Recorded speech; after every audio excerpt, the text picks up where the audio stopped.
108 बार हनुमान चालीसा पढ़ने के बाद आप साक्षात आपको ऐसा महसूस होगा होगा। कि हनुमान जी आपके साथ हैं साथ। आपने मैम अभी कभी ऐसा महसूस किया कि हनुमान जी आपके साथ में हैं या कई बार मैंने हनुमान जी को बोला कि आप अगर हो तो मुझे कभी दिख जाओ, कभी सपने में दर्शन दे दो। एक एक हमने शायद अभी किसी ने हमें बताया कि वो हनुमान जी को रेड सिंदूर ही क्यों लगाते हैं? फायर एलिमेंट हनुमान जी का अपना एलिमेंट है। Hanuman ji basically is fire element, इसलिए ऑरेंज सिंदूर, नॉट रेड। ये कलयुग में हनुमान जी अभी जिंदा हैं और कुछ दिन पहले आपसे जब चर्चा हुई तो आपने बताया कि ही इज स्टिल अलाइव।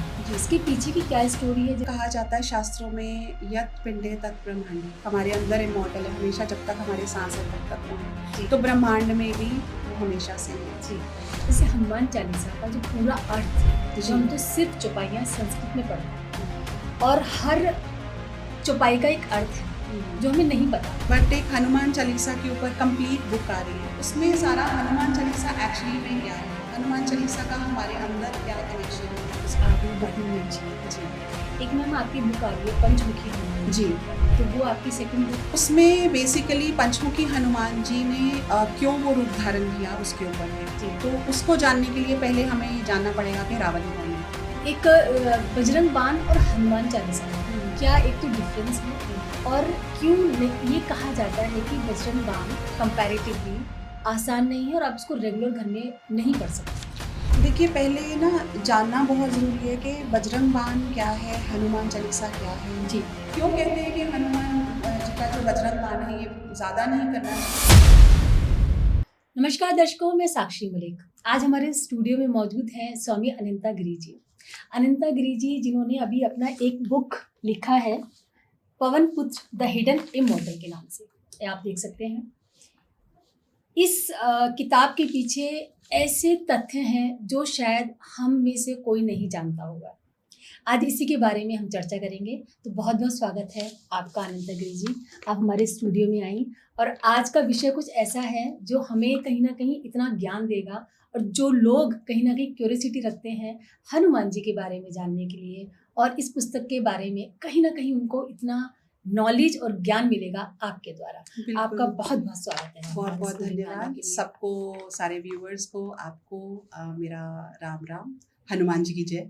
तो मैम मेरा पहला सवाल आपसे ये रहेगा कि जैसे आप इस आध्यात्मिक जीवन में आपका क्या विचार आया कि आप, क्योंकि जनरली स्त्रियों को लगता है कि हम एक लग्जरियस लाइफ जिएं, एक अच्छा जीवन जिएं, लेकिन आपने वो जीवन छोड़ के आध्यात्मिकता को ही क्यों चुना? मेरे को ऐसा लगता है कि ये चॉइस नहीं होती है हमारी, ये डेस्टिन्ड होता है। तो मैंने भी एक लग्जरियस लाइफ जी है। मैंने अपने जीवन को बहुत अच्छे से जिया है। ज़िंदगी का हर रंग देखा है। मैं पहले फैशन डिज़ाइनर थी। Oh nice. और बहुत साल तक मैंने वो काम किया जी और बड़े सक्सेसफुली किया। जी। और उसके बाद फिर मैंने कुछ फ्रेग्रेंसेस का काम शुरू किया, अगरबत्तीज, एसेंशियल ऑयल्स, परफ्यूम्स। उसके बाद बस जीवन में हम कई बार ऐसी परिस्थितियों में आ जाते हैं, फिर हम कुछ क्वेश्चंस करने लग जाते हैं कि मेरे साथ ऐसा क्यों हो रहा है। बस उन क्वेश्चंस को ढूंढते ढूंढते, उनके जवाब ढूंढते ढूंढते पहले एक गुरुजी मिले, फिर जो मेरे अभी गुरुजी हैं उनके साथ मेरा मिलना हुआ। और जब मुझे ऐसा लगता है कि गुरुजी हमारी ज़िंदगी में कोई फिजिकल गुरु आ जाते हैं तो लाइफ डेफिनेटली ट्रांसफॉर्म हो ही जाती है। बिल्कुल। तो मैं चाहती थी सबकॉन्शियसली, शायद मैं हमेशा से संन्यास लेना चाहती थी। तो जो मेरे पहले गुरुजी थे तो मैंने उनको बोला कि मुझे संन्यास लेना है जी। तो उन्होंने बोला अभी तुम्हारा बच्चा बहुत छोटा है, अभी तुम्हारे ऊपर बहुत जिम्मेवारियाँ हैं, तो अभी सही टाइम नहीं है, तुम साधना करो। तो फिर मैंने अच्छे से साधना की, श्री विद्या की, उन्होंने मुझे दीक्षा दी 2012 में जी। तो बस उसके बाद फिर देयर वाज नो एंडिंग, आगे आगे आगे आगे कुछ ना कुछ खुलता गया। फिर गुरुजी मिले, मेरे गुरुजी स्वामी चरणाश्रित गिरी महाराज जी हैं ऋषिकेश से। तो मैं बहुत सौभाग्यशाली हूँ कि मुझे उनका सानिध्य मिलता है, मेरे को उनसे बहुत कुछ सीखने को मिला है। और आज अगर मैं कुछ भी कर पाई हूँ या ये मैं किताब भी लिख पाई हूँ तो शायद उनकी प्रेरणा भी है और जो उन्होंने सिखाया, जो वो बोलते थे जब उनके कोई प्रवचन होते थे या वो जब हमें क्लासेस देते थे, सेशंस देते थे, तो उसमें वो कई बार कुछ ऐसी बात बोल जाते थे तो मैं उसको पकड़ लेती थी। पकड़ के फिर उसके ऊपर मैं सोचती रहती थी कि ये कैसे होता है, ये कैसे होता है। तो बस उसको ढूँढते-ढूँढते, उसको खोजते-खोजते फिर कहीं फँस जाती थी, फिर गुरुजी से पूछ लेती थी, गुरुजी ऐसा कैसा होता है? तो बस उनका जो आशीर्वाद है उसी का आज आप कह लो कि रिज़ल्ट है कि मैं ये काम कर पाई। तो जैसा आपने बताया कि आप बहुत एक अच्छे परिवार से हैं, आपने बहुत अच्छा एक लग्ज़रियस लाइफ़ जी है और ईश्वर ने आपको सब तरीके के सुख दिए, लेकिन वो जीवन छोड़कर आप सन्यासी बनी हैं। आपको उस जीवन में और इस जीवन में कौन-सा ज़्यादा आपको बेहतर लगा? डेफ़िनेटली ये वाला। ये वाला। हाँ। जी, तो इसमें क्योंकि आप कहीं न कहीं स्पिरिचुअल बहुत ज़्यादा हो गई हैं। स्पिरिचुअल नहीं, मुझे ऐसा लगता है कि दिस इज़ मी। ये आप हैं, मैं यही हूँ। वास्तविकता में आप। जो मैं पहले थी, अगर मैं अपनी पुरानी पिक्चर्स देखती हूँ या मैं अपनी पुरानी लाइफ़ को देखती हूँ, तो मुझे लगता है मैं वो नहीं हूँ।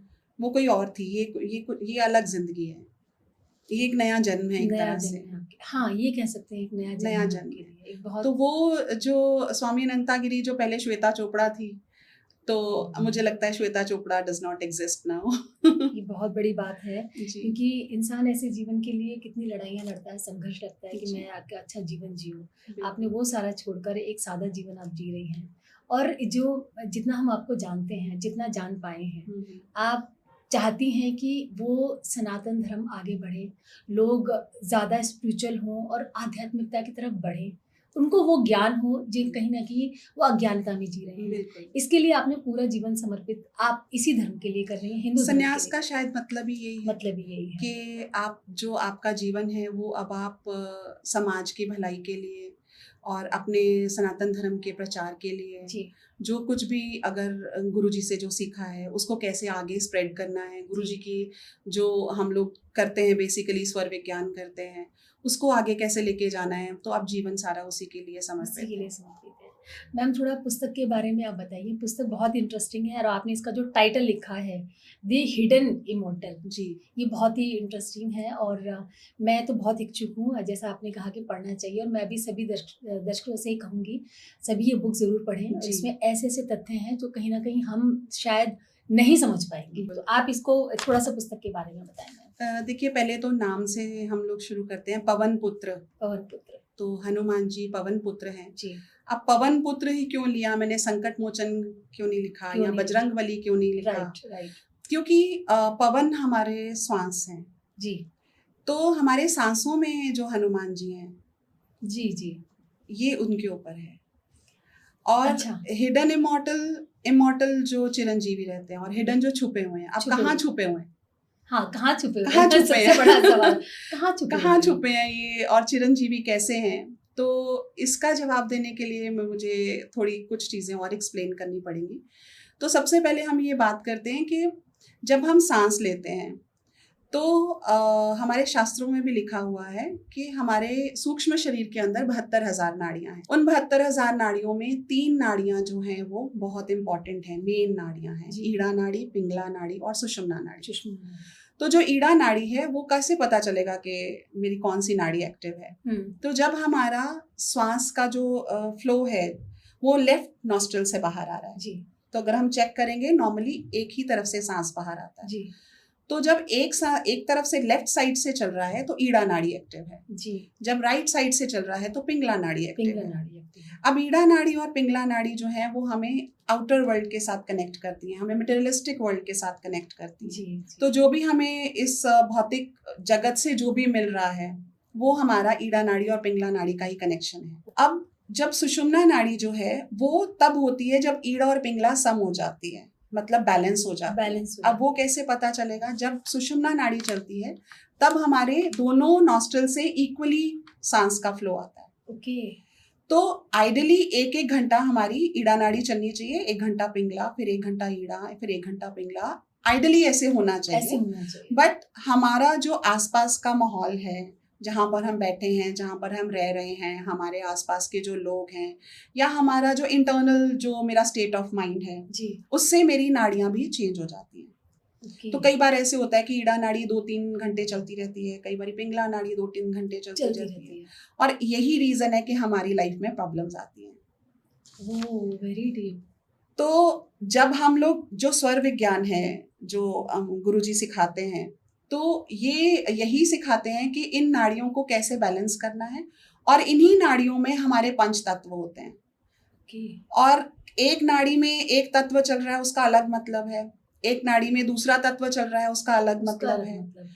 तो उसको हम इंटरप्रेट करके हम अपनी लाइफ के बारे में, किसी की लाइफ के बारे में कुछ भी हम लोग इंटरप्रेट कर सकते हैं। ये स्वर विज्ञान सिखाता है। ये बहुत बड़ी नॉलेज है और ये बहुत बड़ी साधना है। नॉर्मली हम कहते हैं मैं साधना कर रही हूँ, कितना टाइम लगाते हो? आधा घंटा, 20 मिनट, 1 घंटा। पर स्वर साधना एक ऐसी साधना है जो कि हम 24/7 करते हैं, उठते बैठते जागते सोते, इवन जब आप वॉशरूम में हैं तब भी साधना चल रही है। तो ये बहुत गहरा विज्ञान है। तो इसी में अगर हमारे व्यूअर्स इसको और गहरा जानना चाहते हैं तो हमारे कोर्सेज होते हैं, तो डेफिनेटली कांटेक्ट कर सकते हैं हम लोगों को। बाद में हम लोग उनको गाइड कर सकते हैं कि इन कोर्सेज को गुरुजी ऋषिकेश में भी कराते हैं, हमारे हरिद्वार में आश्रम है, वहाँ पर भी ये कोर्सेज रेगुलरली होते रहते हैं, ऑलमोस्ट एवरी मंथ होते हैं। तो डेफिनेटली ये सीखा जा सकता है, बहुत गहन साधना है। बिल्कुल, मैं अपने दर्शकों से कहना चाहूँगी जो भी ये कोर्स करना चाहते हैं, और स्क्रीन पर नंबर दिए गए हैं, आप ज़रूर संपर्क करें। और ये बहुत गहन साधना है। मैं सुनकर मुझे इतनी मतलब इतनी सारी बातें होती हैं साधना के पीछे। हम जो नॉर्मल बैठते हैं पूजा पाठ में, वही केवल सिंपल साधना होती है। इसको हम गहन साधना है। ये इससे बड़ी साधना नहीं है, इससे बड़ी कोई। और गुरुजी बोलते हैं कि 100 साल की तपस्या का जो फल होता है ना, उसको ये विज्ञान मिलता है, उसको ये साधना मिलती है। ओके। हाँ, तो coming back to the point, जब हम लोग की सुषुम्ना नाड़ी एक्टिव है वहां पर जब हमारा सांस ऊपर की तरफ जा रहा है, वो हनुमान जी हैं, वहां पे हनुमान जी विराजमान है। तो इसीलिए हिडन इमॉर्टल है। वो हिडन है नहीं है, वो हमें हिडन लगता है क्योंकि हमारी अपनी कॉन्शियसनेस सुषुम्ना में नहीं है। हम ज्यादा मटेरियलिस्टिक वर्ल्ड में हर वक्त रहते हैं, तो हमारी कॉन्शियसनेस ईड़ा पिंगला में ही घूमती रहती है। तो जब हम उसको सुषुम्ना में लेके आते हैं, तो तब जब हमारा जो श्वास हम लेते हैं, तब वो हनुमान जी सीधा हमें लेके जाता है राम के पास। ओ, ये कनेक्शन है। ये कनेक्शन है। जी, तो जी। ये जो ये बहुत गूढ़ कनेक्शन है। अब बात है कि सुषुम्ना में कैसे लेके आए अपने आप को, तो तभी कहते हैं कि हनुमान चालीसा का पाठ कीजिए, हनुमान चालीसा का 11 बार पाठ कीजिए। आप हनुमान चालीसा का 11 बार पाठ ध्यान लगा के करिए, और आप अपना सांस को चेक करिए, आपको फील होगा कि आपकी सुषुम्ना नाड़ी ऑलरेडी एक्टिव हो गई है। तो जब हम हनुमान चालीसा का पाठ करते हैं, तो वो जब सुषुम्ना नाड़ी हमारी तब एक्टिव होती है, तब जब हमारा वो कनेक्शन हनुमान जी का राम के साथ बनता है, हमारे श्वास ऊपर जाते हैं, तो वो हिडन इमॉर्टल वहां पर है। तो इमॉर्टल इसलिए है कि श्वास तो लेंगे ही लेंगे, जब तक ये दुनिया चल रही है सांस तो चलते ही रहेंगे। तो इमॉर्टल है वो, जब तक ये ब्रह्मांड है तब तक सांस चल रहे हैं, इसलिए ही इज इमॉर्टल। बहुत शानदार आपने, मुझे लगता है कि बुक इतनी इंटरेस्टिंग, इतने सारे तथ्य फैक्ट हैं आपने जो बनाए हैं, आपने बताए हैं। ये नॉलेज मुझे, मेरे ख्याल से मैंने तो आज तक नहीं सुना इस बारे में, जो आज हमें नया जानकारी मिली है आपके द्वारा। और मैं दर्शकों से कहूँगी कि ये बुक ज़रूर पढ़ें, बहुत शानदार आपने लिखा है।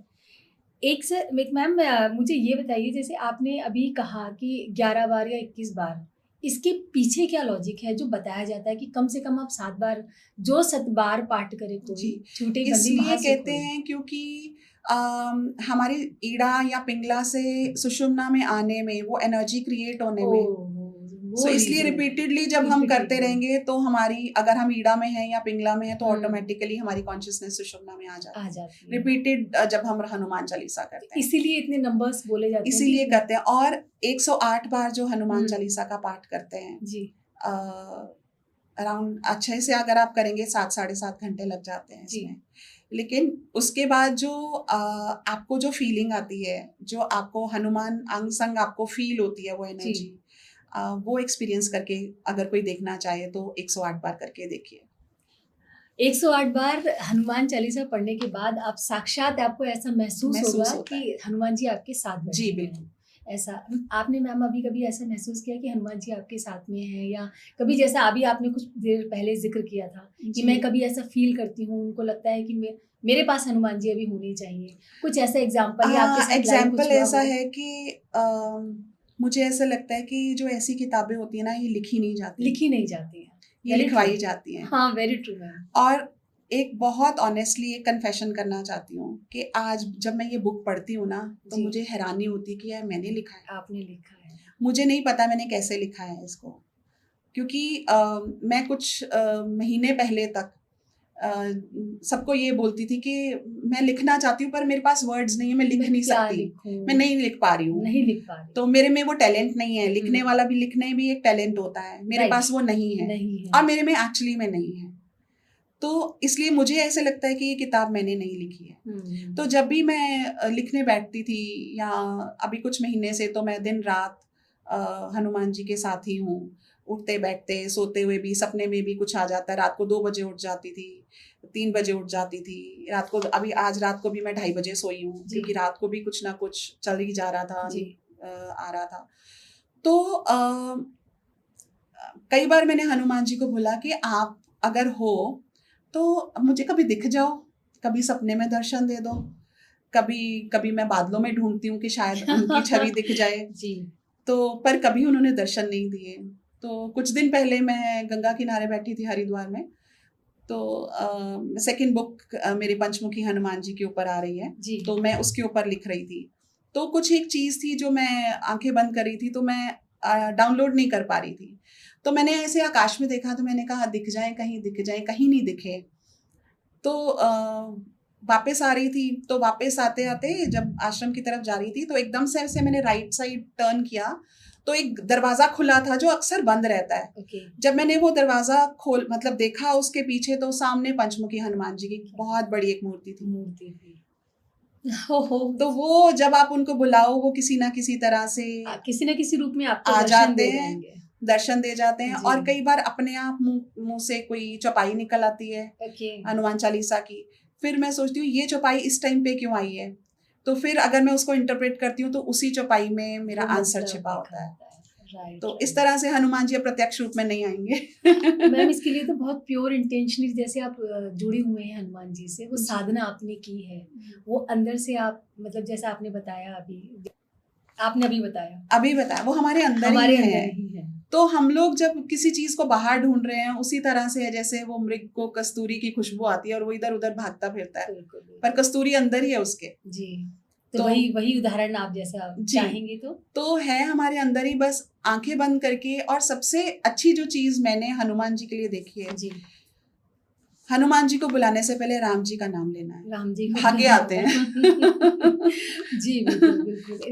एक हमने शायद अभी किसी ने हमें बताया कि वो हनुमान जी को रेड सिंदूर ही क्यों लगाते हैं, तो वो एक शायद आप अच्छे से बता पाए। वैसे तो उन्होंने हल्का फुल्का बताया था कि वो सीता जी का भी सिंदूर लगा रही थी, तो उनको देखकर उन्होंने पूरा सिंदूर से रंग दिया। बेसिकली ऑरेंज कलर उनका, रेड भी नहीं होता उनका, ऑरेंज कलर होता है, जिस कलर का तिलक मैंने लगाया है। जी।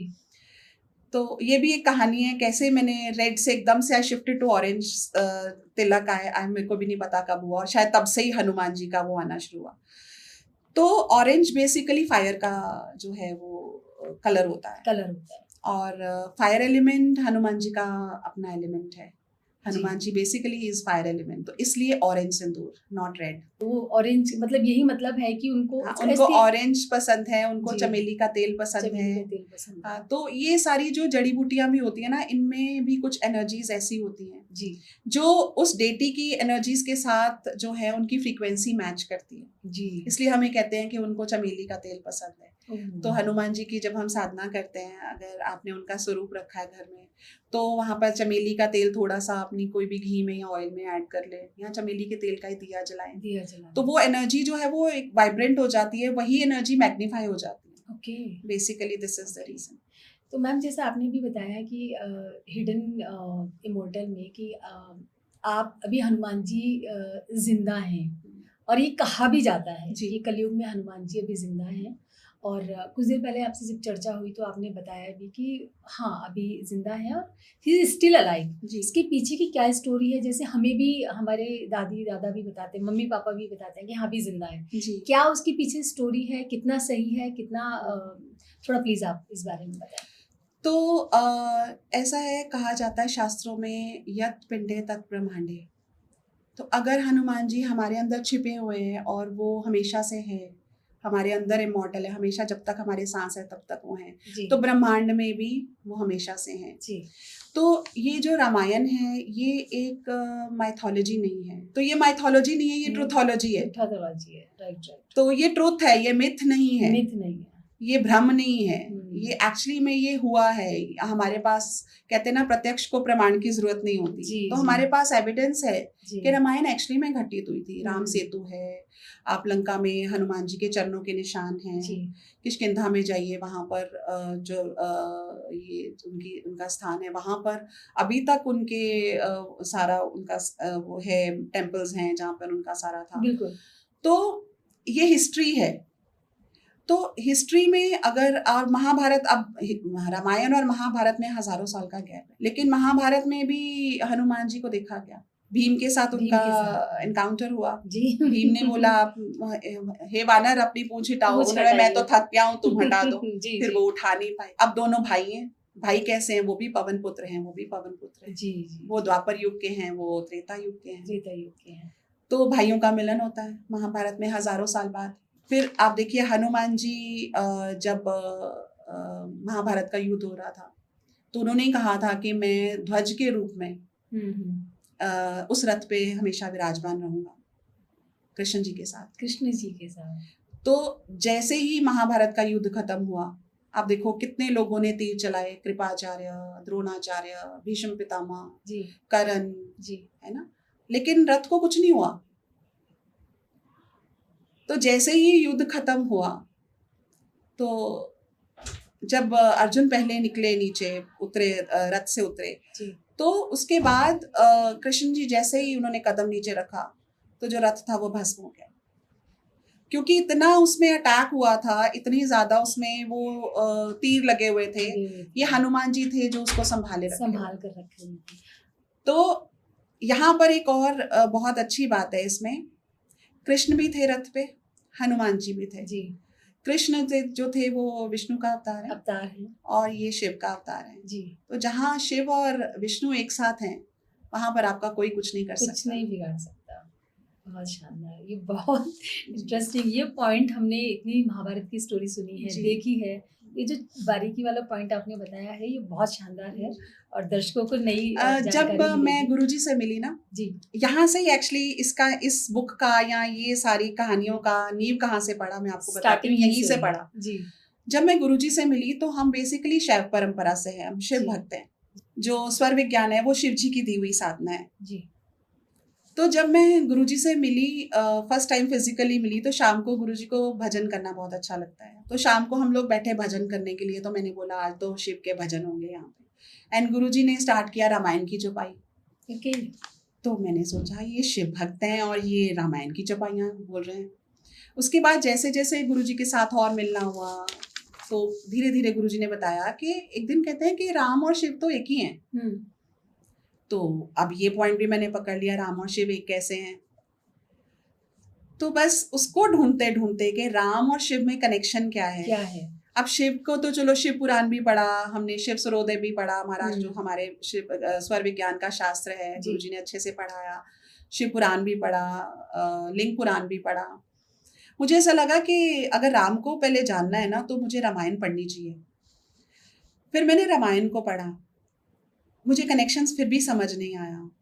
धीरे धीरे जैसे जैसे मैं राम को ढूंढने लगी तो एक दिन मुझे समझ आया कि राम को ढूंढना है ना तो पहले हनुमान जी को ढूंढना पड़ेगा। हनुमान जी के बिना राम नहीं मिलेंगे। तो यहाँ से ये किताब की नींव पड़ी और यहाँ से बस राम को ढूंढते ढूंढते हनुमान मिले, और हनुमान जैसे ही मिले तो फिर मुझे राम और शिव का कनेक्शन, मतलब विष्णु और शिव का कनेक्शन समझ आया। मैंने बुक में मेंशन किया है। जी जी। जब हमारे रीडर्स पढ़ेंगे जी तो उनको समझ आएगा कि क्या कनेक्शन है, कैसे राम और शिव एक हो जाते हैं, तो क्या होता है। मैम आपने किताब में एक और चीज लिखी है, जैसे हनुमान चालीसा का जो पूरा अर्थ, जो हम तो सिर्फ चौपाइयाँ संस्कृत में पढ़ते हैं और हर चौपाई का एक अर्थ है जो हमें नहीं पता, क्योंकि हमने तो वो लाइन्स याद कर लिए, हम उसी को रटते हैं, उसी को बोल देते हैं, वही हमारे लिए चालीसा है। लेकिन उसके बहुत मायने हैं जो आपने उसका वर्णन अपनी किताब में किया है। बुक में मैंने लिटिल मीनिंग थोड़ा दिया है जी, बट एक हनुमान चालीसा के ऊपर कंप्लीट बुक आ रही है जी। I think that will be 3rd और 4th बुक। ओके। उसमें सारा हनुमान चालीसा एक्चुअली में क्या है जी, हनुमान चालीसा का हमारे अंदर क्या कनेक्शन है, उसका कुंडलिनी जागरण के साथ क्या कनेक्शन है, उसका हमारे चक्रों के साथ क्या कनेक्शन है। जैसे छोटा सा बता देती हूँ कि जो पहला जो हमारा दोहा है, बाय द वे जो हनुमान चालीसा है ये अवधी भाषा में लिखी गई है। अवधी भाषा में है जी। तुलसीदास जी ने इसको डेलिबरेटली संस्कृत में ना लिख के अवधी भाषा में इसीलिए लिखा था कि कॉमन लोग जो है इसको अंडरस्टैंड कर पाए। बट हम लोग नॉर्थ इंडिया में रह के थोड़ा अवधी भाषा थोड़ा कम जानते हैं। तो लेकिन अगर आप उसको ध्यान से पढ़ो तो उनके जो मतलब आप अंडरस्टैंड करोगे तो आपको इजीली अंडरस्टैंडेबल आपको हो जाएगा। और डीपली पढ़ना है तो इस बुक में थोड़ी सी ट्रांसलेशन दी है, और ज़्यादा बिल्कुल अंदर जाना है तो फिर आने वाली बुक की वेट करनी पड़ेगी। नहीं मैम, हम बिल्कुल। तो जो पहला दोहा है उसमें है श्री गुरु चरण सरोज रज। सो श्री गुरु चरण सरोज मतलब गुरु के जो चरणों की रज है, जो कमल के पंखुड़ियों की तरह जो गुरु के चरण हैं। अब वो कमल कहाँ का है, वो हमारे आज्ञा चक्र की बात कर रहे हैं, क्योंकि इसको हम गुरु चक्र बोलते हैं जी। तो जो गुरु के दोनों चरण हैं वो हमारे आज्ञा चक्र की 2 पंखुड़ियां हैं। तो जैसे ही हम गुरु के चरणों को स्पर्श करते हैं तो और हम ऐसे करते हैं, सबकॉन्शियसली हम हाथ लगा के ना ऐसे कर लेते हैं, तो एक्चुअली हम अपने आज्ञा चक्र को एक्टिवेट करते हैं। तो ये मतलब है। तो ये सबकॉन्शियसली कहीं ना कहीं हमारे सबकॉन्शियसली हमें ये चीजें पता हैं। तो इस तरह से, और क्या, ये तो मैंने आपको एक पहला वर्ड बताया। इस तरह से हर वर्ड जो है, हनुमान जी के 8 नाम हैं हनुमान चालीसा में। मारुति है, केसरी नंदन है, बजरंगी है, 8 नाम है। उन 8 नामों के अलग अलग क्या मतलब है, और क्यों उस जगह पे उन्होंने बजरंगी ही यूज किया या वहां पे केसरी नंदन ही यूज किया या अंजनी का ही नाम लिया, तो वो क्यों, कहाँ पे, कैसे वो यूज किया हुआ है, उसके पीछे क्या डीप मीनिंग है, ये भी हम बुक में आपने बुक में मेंशन किया है। एक मैम आपकी बुक आ रही है पंचमुखी हनुमान जी पर, तो वो आपकी सेकंड बुक? हाँ, वो सेकंड बुक रहेगी। तो उसमें क्या, जैसे आपने इसमें तो आपने जैसे बताया हनुमान चालीसा और हिडन कुछ जो फैक्ट्स आपने अभी जो डिस्कस किए, तो उसमें बेसिकली पंचमुखी हनुमान जी ने क्यों वो रूप धारण किया उसके ऊपर है। तो उसको जानने के लिए पहले हमें जानना पड़ेगा कि रावण कौन है जी। तो रावण बेसिकली हमारी प्राइड है, ईगो है, हमारी वाइसेस हैं, हमारे अवगुण हैं, अहंकार, जितना भी मोह है, जितनी भी काम है, जितने भी हमारे जो विकार हैं हमारे अंदर, तो वो इसको रावण को डिपिक्ट करते हैं जी। तो रावण ने क्या किया है, रावण ने सीता का हरण कर लिया। अब सीता क्या है, सीता हम है, आत्मा, मेरी आत्मा। अब आत्मा को ना रावण ने, हमारी प्राइड ने, हमारे अहंकार ने, हमारे लोभ ने, हमारे मोह ने कैप्टिवेट कर लिया, उसको बंदी बना लिया है और कहाँ रखा, अशोक वाटिका में। ठीक है, तो वो ये सारी डिपिक्शंस हैं, अशोक वाटिका में ही क्यों रखा, त्रिजटा ही क्यों वहां पर आई, है ना। तो ये सारे, इनके सारे, ये 3rd बुक में सारा इसके बारे में डीप बताऊंगी। अब क्या हुआ कि स्टोरी ऐसे है, मेघनाथ की डेथ हो जाती है, मेघनाथ मारा जाता है, कुंभकर्ण मारा जाता है। अब रावण को थोड़ा डर लगने लग जाता है। तो रावण का एक भाई है अहिरावण, वो एक तांत्रिक है और वो मायावी है बहुत ज्यादा, कोई भी भेष बना लेता, कोई पहचान नहीं सकता कि जिसका भेष बना लिया कि ये कौन है। तो वो जब ये कुंभकर्ण मेघनाथ मर जाते हैं तो राम और लक्ष्मण जो हैं वो कैंप में अपने अंदर रेस्ट कर रहे हैं, हनुमान जी बाहर पहरा दे रहे हैं। तो अहिरावण जो है वो विभीषण का रूप धारण करके आते हैं जी। और अब विभीषण का रूप धारण किया, विभीषण अंदर जाना चाह रहे हैं, हनुमान जी जाने दे रहे हैं कि कुछ अगले दिन की कोई स्ट्रैटेजी प्लान करनी होगी इन्होंने। अब वहां जाके जो अहिरावण है वो राम और लक्ष्मण को हरण करके वो पाताल लोक में ले जाते हैं, क्योंकि अहिरावण पाताल में रहता है। अब पाताल में क्या है, यहाँ पर एक बहुत डीप सिग्निफिकेंस है। पाताल लोक हमारा अनकॉन्शियस माइंड है, अनकॉन्शियस माइंड, और वहां पर जो हमारी वाइसेस छुपी हैं, हमारे अवगुण जो वहां छुपे हैं, जो हमें दिख नहीं रहे हैं, और मायावी मतलब हमारी अच्छाई के पीछे छुप जाता है। राइट। अब विभीषण अच्छा है, वो एक राक्षस है पर वो राम भक्त है, वो अच्छाई है, लेकिन वो अच्छाई होते हुए उसका ही भेष क्यों अहिरावण धारते हैं विभीषण का, क्योंकि इसके पीछे डिपिक्शन ये है कि जो हमारी अच्छाई, जैसे मैं कहती हूँ हाँ मुझे पता है ये बात, अब इसमें क्या है, मेरी प्राइड आ रही है, तुम मुझे क्या बता रहे हो, मुझे तो सब कुछ पता है। अब ये मुझे नहीं पता, ये मेरी प्राइड है, ये छुपी हुई प्राइड है, ये मेरे अनकॉन्शियस माइंड की प्राइड है, ये अहिरावण है।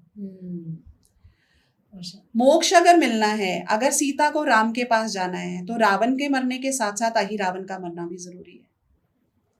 अब जब हनुमान जी को पता चलता है कि पाताल लोक में चले गए हैं, तो वो पाताल लोक का रास्ता ढूंढते हैं।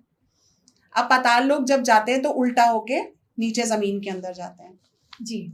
ये जहां पर जाते हैं, ये जगह, ये जो मंदिर है, ये इंदौर के पास, इंदौर और उज्जैन के बीच में एक जगह है, वहां पर ये मंदिर है। इसको उल्टे हनुमान जी का मंदिर ही बोला जाता है।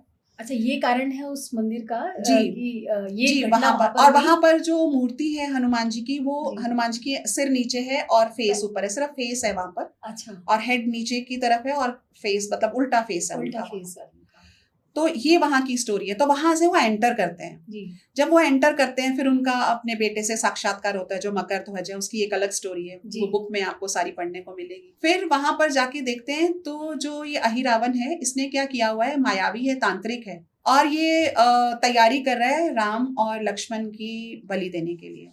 तो उसने देखा, उसने बताया कि वो बात कर रहा है किसी से, हनुमान जी ओवरहियर कर लेता है। वो कहता है कि मैंने ये 5 जो दिए जल रहे हैं ना, ये 5 तत्वों को मैंने अलग अलग रखा हुआ है, और ये तभी बुझेंगे जब कोई 1 ब्लो में, एक ही फूंक मार के इन 5 को एक साथ कर देगा।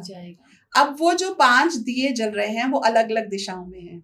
एक ईस्ट में चल रहा है, फिर एक साउथ में चल रहा है, वेस्ट की तरफ है उसका फेस, फिर एक नॉर्थ की तरफ है, एक ऊपर की तरफ। अब हनुमान जी देखते हैं और उनको पता चलता है, तो वो क्या करते हैं, जय श्री राम बोलते हैं, और उनके 5 फेसेस जो हैं वो बन जाते हैं। तो पहला जो ईस्ट को फेस कर रहा है, वो हनुमान जी का अपना है जी। एक इनका नरसिंह का है, एक बाराह का है, एक गरुड़ का है, और जो ऊपर देख रहे हैं वो हयग्रीव का है। तो 5 तरफ से वो एक साथ ब्लो करते हैं, 5 जो लैंप्स है वो बुझ जाते हैं एक साथ, और अहिरावण जो है मर जाता है। अब ये जो 5 दिए हैं अलग अलग तरफ जो फेस कर रहे हैं, ये डिपिक्ट करते हैं हमारे 5 तत्व। अब अहिरावण क्या है, हमारी फॉल्स प्राइड, सटल लेवल पे जो है वो है। अब जब हमारे 5 तत्व स्कैटर हो जाते हैं, तभी जो है ये हमारा अंदर का अहिरावण जागृत होता रहता है, हमारी सटल ईगो बहुत ज्यादा जो है वो एक्टिव रहती है। तो जब तक ये नहीं मरेगा, अहिरावण नहीं मरेगा, तब तक हमारी ईगो नहीं मरेगी। तो पहले अहिरावण मरता है, फिर रावण मरता है। तो फिर जब हनुमान जी बाहर निकलते हैं, तो वो मंदिर भी अभी भी है, वो गुजरात में है, द्वारिका के पास ये मंदिर है। ओके। और वहां पर उनके जो बेटे हैं वो उनको फिर लेके आते हैं, और फिर उनको पाताल लोक का राजा बना देते हैं, तो वहां पे उनका मंदिर है। तो ये कहानी मतलब जो आपने मतलब इससे कहीं ना कहीं वो कनेक्टेड है पंचमुखी हनुमान जी। इस तरह से उन्होंने पंचमुखी का स्वरूप लिया, क्योंकि वो अहिरावण। अब पंचमुखी हनुमान, नॉर्मली हम लोग बहुत लिमिटेड ज्ञान रखते हैं पंचमुखी हनुमान के लिए। ज्यादा क्या करते हैं कि आप साउथ में पंचमुखी हनुमान इतना ही जानते हैं मैम, इतना ही हमें बताया जाता है। और इतना लेकिन अगर हम पंचमुखी हनुमान जी की साधना करते हैं, जो कि कैसे करनी है, वो मैंने पंचमुखी हनुमान जी की जो बुक है मैंने उसमें लिखा है। तो वो साधनाएं करने से हम अपनी जो सटल ईगो है उसको भी मार सकते हैं। अब सीता का राम से मिलना वो दिखाता है हमारा मोक्ष। तो बेसिकली जब सीता राम जो है वो रावण को मार के, मतलब हमारी ईगो को मार के, अहिरावण को मार के, मतलब हमारी सटल ईगो को मार के, जितने भी मेघनाथ, कुंभकर्ण, सबको मार के जब वो सीता छूट जाती हैं, वो उनके जो बेड़ियां हैं ये ईगो की, प्राइड की, वो निकल जाती हैं, आत्मा मुक्त हो जाती है, तब वो राम के साथ अयोध्या चली जाती हैं। अयोध्या जिसको युद्ध में, जिसके साथ युद्ध नहीं किया जा सकता बेसिकली, ठीक है। वहां से राम राज्य शुरू होता है। अब राम राज्य हम कहते हैं कि जहां पर खुशहाली हो, ऐसा एक देश बने, पॉलिटिकली बेसिकली, यहाँ हम लोग ज्योग्राफिकली हम लोग ये बात करते हैं, बट एक्चुअली राम राज्य अंदर क्रिएट होता है जब ये सारी चीजें हम लोग कर देते हैं। तो जो थर्ड बुक है दैट इज ऑन राम राज्य। बहुत शानदार पॉइंट्स, और ऐसे पॉइंट्स मेरे ख्याल से हम भी इतना सोशल मीडिया पर एक्टिव रहते हैं, मैंने नहीं सुने, मुझे लगता है मेरे दर्शकों ने भी नहीं सुने होंगे, जो जानकारी आज हमें मिल रही है आपके द्वारा। और मैम, जैसे आपके, ये तो आपने बताया बुक के बारे में, आपके आने वाली बुक्स के बारे में, और ऐसे तथ्य बताया जो हमें नहीं पता। कुछ ऐसी भी चीज़ें, जैसे आप बहुत ज्ञान रखती हैं और आपने बहुत साधना भी की है, और एक बजरंग बाण और हनुमान चालीसा में क्या एक तो डिफरेंस है, और क्यों ये कहा जाता है कि बजरंग बाण कंपैरेटिवली आसान नहीं है और आप उसको रेगुलर घर में नहीं पढ़ सकते? देखिए, पहले ना जानना बहुत ज़रूरी है कि बजरंग बाण क्या है, हनुमान चालीसा क्या है जी, संकट मोचन जो है वो क्या है, और हनुमान बाहु क्या है जी। ये सारी चीजें जो हैं, पहले हम लोगों को ज्ञान ही नहीं है बेसिकली। राइट, ठीक है। तो क्यों कहते हैं कि हनुमान जी का जो बजरंग बाण है ये ज्यादा नहीं करना चाहिए, क्योंकि बहुत पावरफुल है। तो अगर हम लोगों को फीवर होता है, हम एक क्रोसिन खा लेते हैं, डोलो खा लेते हैं जी, फीवर उतर जाता है, हम वहाँ पे स्टीरॉइड्स तो नहीं लेते। तो वहाँ बजरंग बाण इज टोटल फायर, पूरा वो एक्टिव फायर है, वो बहुत पावरफुल है। तो अगर हनुमान चालीसा बहुत सॉफ्ट है, तो अगर हनुमान चालीसा से बात बन रही है तो फिर बजरंग बाण ना करें तो अच्छा है। बट अगर आप अच्छे से कर भी रहे हैं तो इसमें करने में कोई प्रॉब्लम भी नहीं, मतलब तरीके से कर रहे हैं तो कोई हर्ज नहीं है करने जी। लेकिन ओवर डू किसी को भी करना, excess of everything is bad. तो हनुमान जो बजरंग बाण है वो पावरफुल ज्यादा है, इसलिए हम कहते हैं उसको एक्सेसिवली नहीं करो, क्योंकि बहुत ज्यादा फायर एलिमेंट है।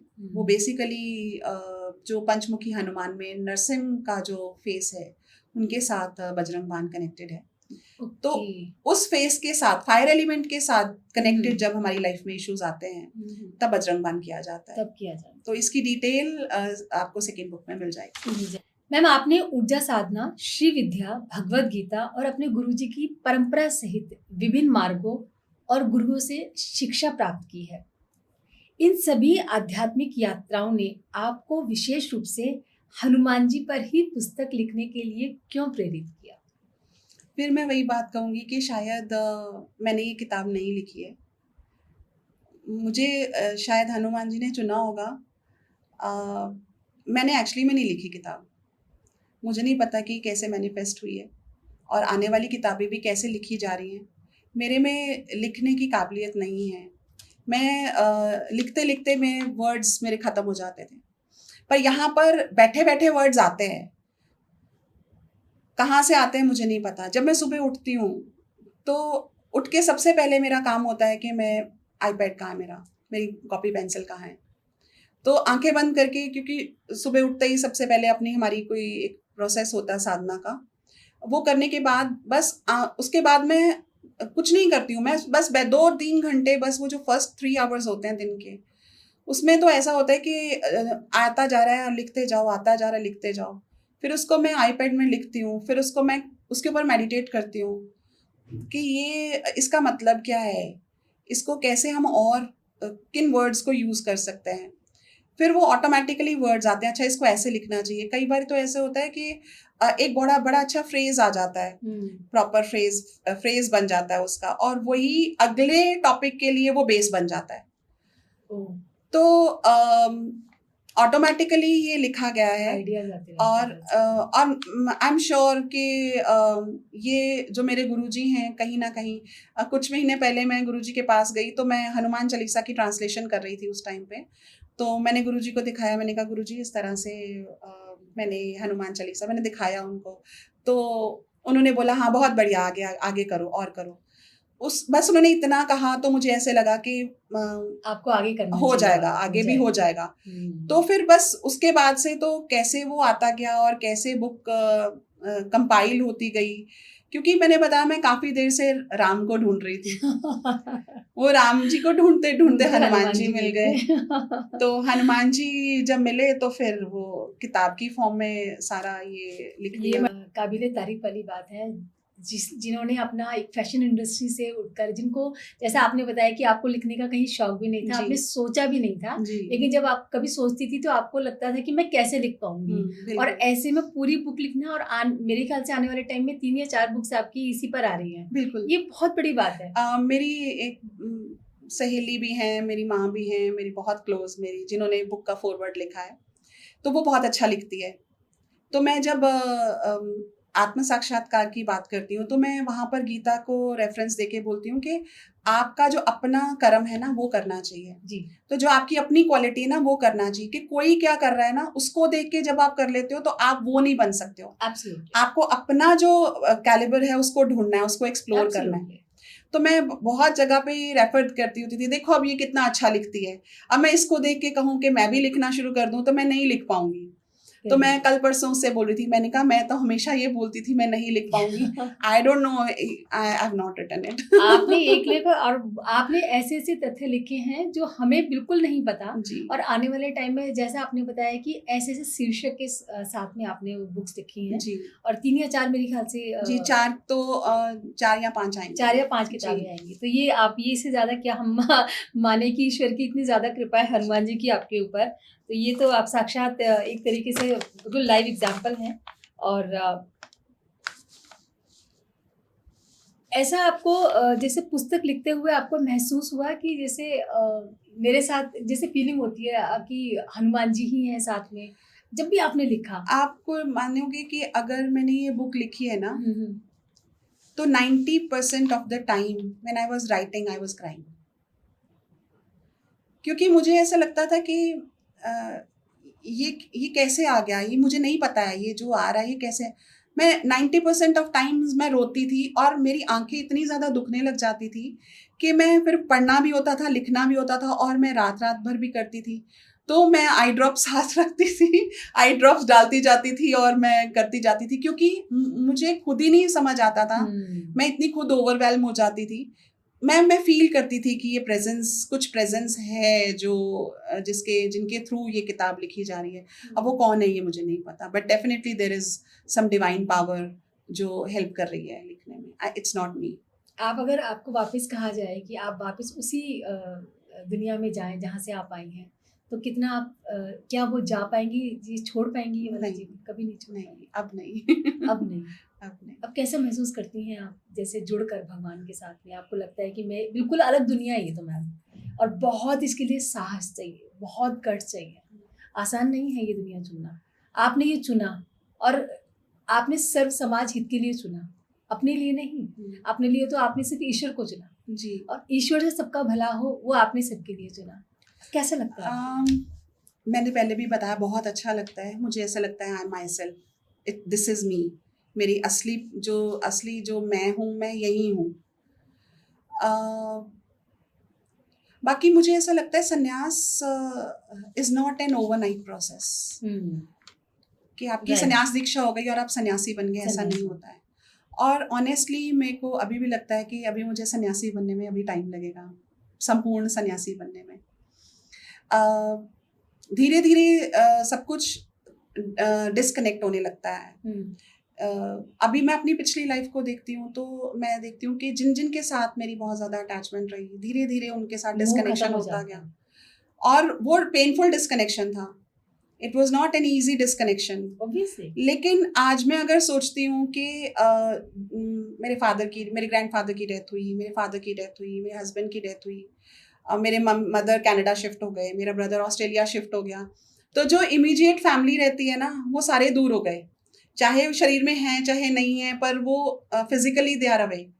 तो ये डिस्कनेक्शन, ये जो तब से मेरे को लगता है कि ये प्रेपरेशन चल रही थी डिस्कनेक्शन की। इमोशनली स्टेबिलिटी आना बहुत ज़रूरी रहता है।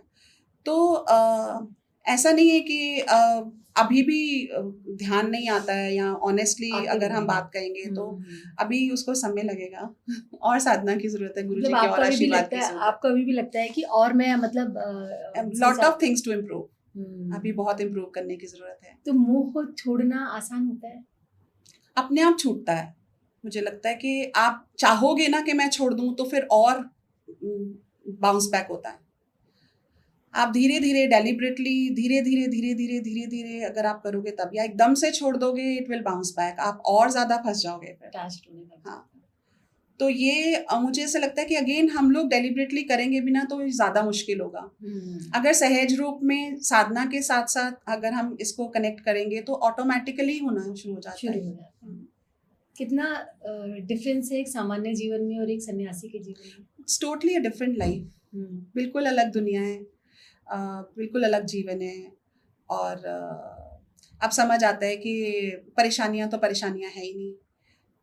तो जो हम लोग कहते हैं कि मेरी तो जिंदगी शापित हो गई, मेरे तो जिंदगी में ऐसा है, जिंदगी में कुछ अच्छा नहीं हो रहा है, तो यहाँ पर फिर मैं हनुमान जी की जो मदर है उनकी स्टोरी सुनाती हूँ प्लीज। कि हर जो एक कर्स होता है ना, हर एक श्राप होता है ना, उसके पीछे एक वरदान छिपा होता है।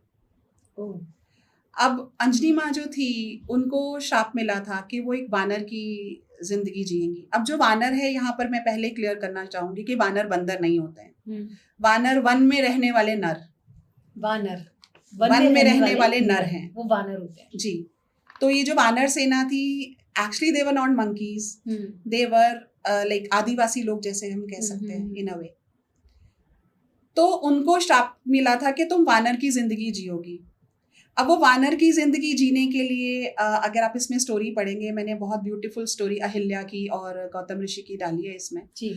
कैसे उन्होंने सारी जिंदगी, उनकी माँ को पत्थर बन गई, उनके फादर चले गए छोड़ के, कैसे वो जंगलों में अकेली रही और कैसे उन्होंने तपस्या करनी शुरू की। और फिर उन्होंने भगवान से वरदान मांगा कि मैं तपस्या करूंगी और मुझे इस तपस्या के फल में एक ऐसा बच्चा चाहिए, एक ऐसा बालक चाहिए जो भगवान का स्वरूप हो।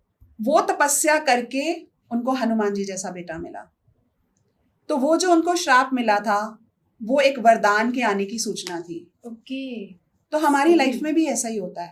अगर हमारी लाइफ में कुछ not so good is happening, कुछ बुरा चल रहा है, तो वो एक्चुअली एक अच्छा समय आने का संकेत है। तो बुरे वक्त में उदास होने की बजाय खुश होना चाहिए, चलो ये कट रहा है, अब कुछ अच्छा आने वाला है, something good is happening. But जो हमारे चैलेंजेस हैं लाइफ के, उनको बहुत ग्रेसफुली एक्सेप्ट करना चाहिए, क्रिप नहीं करना चाहिए। मेरी लाइफ में तो ऐसा हो रहा है, मेरी लाइफ में तो वैसा हो रहा है, शिकायत नहीं करनी चाहिए। और जब हम ग्रेसफुली उसको एक्सेप्ट करते हैं तो वो वरदान बन जाता है, श्राप वरदान में कन्वर्ट हो जाता है। बहुत शानदार आपने बात की, हमें शिकायतें नहीं करनी चाहिए। हर खराब चीज के पीछे कुछ अच्छाई छुपी होती है, वो शायद हम अच्छाई नहीं समझ पाते। बिल्कुल। और हमें शिकायतें करना बंद कर देना चाहिए।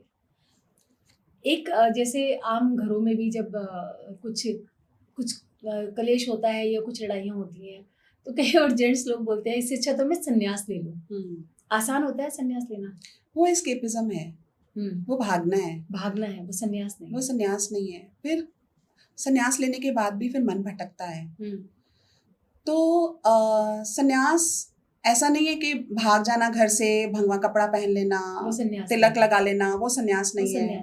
संन्यास घर में रह के भी संन्यास हो सकता है।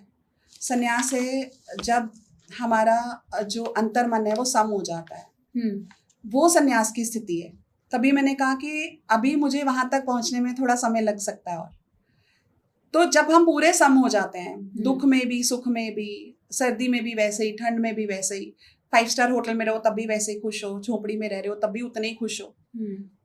तो ये जो चीज है, ये संन्यास एक्चुअली में ये है, ये संन्यास। तो वो घर में रह के भी वही संन्यास का जीवन जिया जा सकता है। जरूरी नहीं है कि आपको घर से बाहर जाना है, जरूरी नहीं है कि आपको भगवा कपड़ा पहनना है। तो जब मैंने अपने पहले गुरुजी को बोला था, जो श्री विद्या वाले गुरुजी थे, मैंने उनको बोला गुरुजी मुझे संन्यास लेना है, तो उन्होंने कहा ये जो ऐसे बोला, ये जो भगवा रंग है ना, ये बहुत बड़ी रिस्पॉन्सिबिलिटी है। It's a very big responsibility, क्योंकि अब हम सनातन धर्म को रिप्रेजेंट कर रहे हैं। अब हमारे पास कोई गुंजाइश नहीं है कुछ गलत करने की। अब आपको अपने आप को सुधारना ही पड़ेगा। Very true. अगर मेरे से कोई गलती होगी, वो गलती मेरी नहीं होगी, वो सनातन धर्म के ऊपर एक वो धब्बा लगेगा कि सनातन धर्म गलत है। तो इसलिए अपने आप को परफेक्शन की तरफ लेके जाना ये एक सन्यासी का काम है और वो हम घर में रह के भी कर सकते हैं। यही सन्यास का एक्चुअल मीनिंग जी। है, यही सन्यास का मीनिंग है। तो इनकी जो सन्यासियों की जिंदगी जो जीवन यापन होता है और एक आम जन का जो जीवन यापन होता है उसमें भी कुछ चेंजेस होते हैं, कुछ बदलाव होते हैं? एक्चुअली में इतना ज़्यादा चेंज नहीं होता। हाँ, जैसे मैं रिस्ट्रिक्शन नहीं कहूँगी, अगेन वो अंदर से आता है कि आपको सात्विक भोजन करना है, आपको कुछ नियम बनते हैं, वो ऑटोमेटिकली बन जाते बन हैं। जाते हैं। जब आप उस रास्ते पे एक्चुअली में आ जाते हैं ना, जब अंदर से वो ट्रांसफॉर्मेशन होती है ना, तो ऑटोमेटिक मैंने बहुत सारे लोगों का देखा है, साधना में आते हैं, नॉनवेज छोड़ देते हैं, ड्रिंक करनी छोड़ देते हैं, सिगरेट स्मोकिंग छोड़ देते हैं। बहुत सारे बच्चों ने ड्रग्स जो है उसको छोड़ा है। मैंने काफ़ी साल काम किया है ड्रग डी एडिक्शन सेंटर में, तो उस टाइम पे ये तो मैं नहीं करती थी, उनको सिखाती थी, क्योंकि मैं पंजाब से हूँ। तो पंजाब में हमारे जो पंजाब सिखों के गुरु हैं, उनके साथ बच्चे ज़्यादा कनेक्ट करते थे। तो वहाँ पर मैं उनको गुरु ग्रंथ साहिब में से कुछ उठा के, कोई बानी उठा के उसको मैं उनको पढ़ाती थी, उनको बताती थी, तो बहुत अच्छा कनेक्ट करते थे और बहुत सारे बच्चे ट्रांसफॉर्म होते थे। मुझे काफ़ी टाइम हो गया वहाँ पे, मैंने अभी छोड़ दिया था, लेकिन आज भी कुछ बच्चे हैं जो फॉरेन में वेरी वेल सेटल्ड और खुद अभी तक मेरे साथ कनेक्टेड हैं वो, and doing very well in their life. और आज भी वो अपनी वो प्रॉपर पूजा पाठ साधना करते हैं, सारा उनका जो भी उनका मॉर्निंग इवनिंग के साधन पाठ होता है, अपना सिमरन सारा कंटिन्यू रखा हुआ उन्होंने। मैम, आप हमारे स्टूडियो में आज समय निकाल कर आई और आपने वो बेहद बहुत ही शानदार जानकारियाँ दी आपने हमें। एक हनुमान जी के बारे में, उनके हिडन फैक्ट्स बताए, आपकी बुक में भी मेंशन है। मैं अपने दर्शकों से कहूँगी, व्यूवर्स से कहूँगी, आपकी बुक को ज़रूर पढ़ें और वो जानकारी ज़रूर जानें जो हमें सीरियसली नहीं पता। जी, मैं भी अपने रीडर से, अपने व्यूवर से यही कहना चाहूँगी कि आप इस बुक को पढ़ें जी, और आने वाली जो 3 या 4 जितनी भी बुक्स आने वाली हैं उनको भी पढ़ें जी। और मैं बहुत श्योरिटी से कह सकती हूँ कि जो भी रीडर्स इसको अच्छे से पढ़ेंगे, जी, इन किताबों को अच्छे से एब्जॉर्ब करेंगे, उनको अपनी लाइफ में बहुत बहुत अच्छी वाली ट्रांसफॉर्मेशन फील होगी। तो जो स्पिरिचुअल रास्ते पे चलना चाहते हैं लेकिन एक रास्ता नहीं मिलता है, तो ये बुक्स जो हैं उनको रास्ता डेफिनेटली दिखाएंगी। चलिए, हम आशा करते हैं और हम ये चर्चा को आज समाप्त नहीं करेंगे, हम इस चर्चा को जारी रखेंगे। डेफिनेटली जारी रखेंगे। नेक्स्ट बुक आएगी पंचमुखी हनुमान और हम डेस्परेटली वेट कर रहे हैं उसके लिए। तो हम नेक्स्ट एपिसोड में इस चर्चा के साथ दोबारा मिलेंगे। आपका आने के लिए बहुत बहुत धन्यवाद। जय श्री राम। जय श्री राम। ठीक है, चलिए।